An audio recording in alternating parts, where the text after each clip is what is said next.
Hola chicos, Tennis y Science, bienvenidos a un nuevo video. Hoy voy a hablar de PCR. Lo primero que tenemos que hacer para hacer un PCR es tener algunos reactivos, como por ejemplo nuestra actriz principal, TAC polimerasa, y esta enzima TAC, ¿qué hace?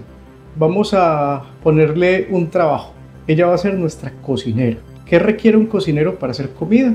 Ingredientes. Esos ingredientes son muy importantes. La reacción en cadena de la polimerasa también requiere ingredientes para poder generar nuevo DNA. En este caso, esos ingredientes se van a llamar nucleótidos: adenina, guanina, timina y citosina. Estos nucleótidos pueden ser obtenidos o comprados en alguna empresa que los venda. El tercer ingrediente tengo que detenerme un poquito porque es importante que ustedes más o menos sepan qué hace. En la replicación hay una proteína que se llaman las primasas. Las primasas son proteínas que empiezan de alguna u otra forma el proceso replicativo. Recordemos el concepto de DNA. Hay dos purinas y hay dos pirimidinas. Las dos purinas son adenina y guanina y las pirimidinas son timina y citosina. Adenina se une a timina mediante dos puentes de hidrógeno y citosina se une a guanina mediante tres puentes de hidrógeno. Estos puentes de hidrógeno son enlaces considerados no covalentes, es decir, los enlaces covalentes son enlaces fuertes. En este caso, estos enlaces pueden ser desnaturalizados por medio, por ejemplo, de temperatura. Si nosotros le ponemos una temperatura por encima de 90 grados a este DNA, estos puentes de hidrógeno simplemente se van a romper, se van a desnaturalizar. La primasa es supremamente importante porque es la que comienza el proceso replicativo. En el PCR, estas primasas no son utilizadas, pero se pueden diseñar. Nosotros mismos podemos realizar un reactivo que no es otra cosa sino un fragmento de DNA con un tamaño aproximado de 20 nucleótidos. Estos fragmentos se conocen como primers, cebadores o iniciadores. Aquí tenemos el DNA de una bacteria como E. coli, y resulta que de ese DNA hay un sitio en el DNA que solamente le pertenece a E. coli y no le pertenece a ninguna otra estructura de la naturaleza. Podemos ver que aquí hay 5 nucleótidos como adenina, guanina, timina y adenina.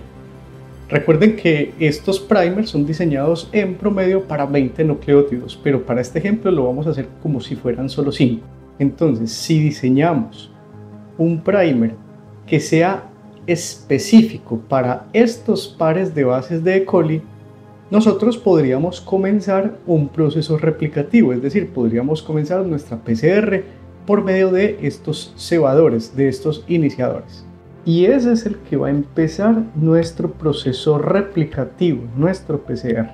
El cuarto reactivo es algo que se necesita para absolutamente todo, incluso para hacer comida: agua. En este caso tenemos que adicionar a un agua ultra pura, calidad PCR, es decir, no tiene bacterias, no tiene virus, no tiene ningún tipo de sales ni electrolitos. Todos los demás reactivos van a nadar sobre esta agua calidad PCR. Y finalmente tenemos que obtener de cualquiera de las muestras que vayamos a probar el DNA. La muestra tiene que ser una muestra de tipo biológico, es decir, que tenga DNA, que tenga material genético. Se le requiere extraer el DNA a cualquiera de las muestras y eso es con lo que nosotros vamos a terminar trabajando, no con la muestra en sí misma. Hay diferentes tipos de métodos de extracción de DNA. El primer paso realmente no es empezar con el PCR, sino con el proceso de extracción de material genético. El PCR tiene 3 pasos y vamos a llamarlos así. El primero se llama desnaturalización, el segundo se llama alineamiento y el tercero se llama polimerización o elongación. Primer paso, desnaturalización. En este paso, generalmente las células utilizan enzimas como las topoisomerasas. Hay una muy importante que se llama la helicasa en el proceso replicativo. Nosotros emulamos lo mismo, pero se utiliza temperatura, generalmente por encima de los 90 grados centígrados. Los protocolos pueden tener temperaturas diversas. Cualquier fragmento de DNA que sea sometido a una temperatura por encima de los 90 grados centígrados simplemente los puentes de hidrógeno se rompen y vamos a tener las dos hebras libres para el accionar de los diversos tipos de moléculas y proteínas que van a ser utilizadas para replicar DNA. El segundo paso se llama alineamiento y, como lo expliqué ahorita, ese fragmento de DNA llamado cebador o iniciador va a buscar un sitio específico del DNA de nuestra muestra y se va a unir de manera específica con su base complementaria. La temperatura de la polimerización generalmente tiende a ser 72 grados centígrados. La enzima Taq polimerasa generalmente puede adicionar en promedio a esta temperatura 1000 nucleótidos por minuto. Y ese es, digamos, un número que ha sido establecido y que es considerado óptimo para este tipo de procesos. Y luego de terminar el tercer paso, lo que se hace es devolvernos al primer paso. En el primer paso, o en el primer ciclo, acabamos de ver que Taq polimerasa creó nuevas hebras de DNA, nuevos fragmentos de DNA. Y si entonces no solo hacemos un ciclo, hagamos 30. Si comenzamos a hacer esa cantidad de ciclos, lo que va a suceder con los tres mismos pasos y de manera exponencial en cada uno de los ciclos, vamos a aumentar el número de fragmentos de DNA de interés. En el primer ciclo voy a tener 2 fragmentos de DNA. En el segundo ciclo voy a tener 4. En el tercer ciclo voy a obtener 8. En el cuarto ciclo 16, 32, 64. Y si lo llevamos hasta el ciclo número 30, vamos a obtener de solamente un fragmento de DNA 1073 millones de fragmentos idénticos al que estamos inicialmente tratando de clonar.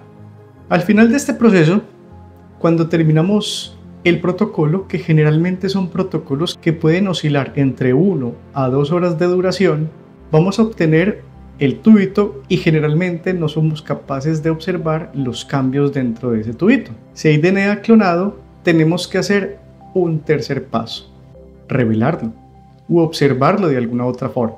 Generalmente se hace por una técnica que se llama electroforesis. ¿Y cómo se revela? Tenemos que hacer gelatina.